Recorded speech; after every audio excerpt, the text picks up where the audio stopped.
This channel does not promote or promotion any illegal activities. All content provided by this channel is meant only for educational purpose only.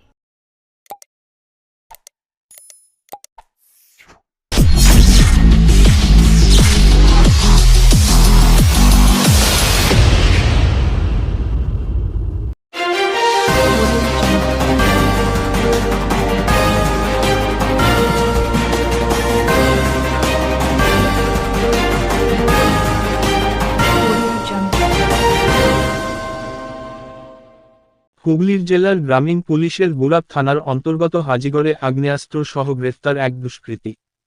Gulab থানার পুলিশের সূত্রে জানা যায় ধৃত দুষ্কৃতীর নাম শেখ হাসান, বয়স ৩৭।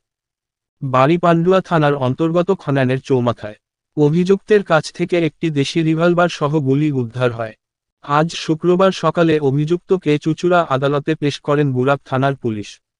পুলিশের বিশেষ সূত্রে জানা গিয়েছে অভিযুক্ত হাজিগড় এলাকায় ডাকাতির উদ্দেশ্যে এলাকায় ঘোরাঘুরি করছিল। গুলাব থানার টহলধারী পুলিশের নজরে পড়লে তাকে প্রথমে আটক করে জিজ্ঞাসাবাদ করেন। এরপর তাকে গুলাব থানায় আনা হয়।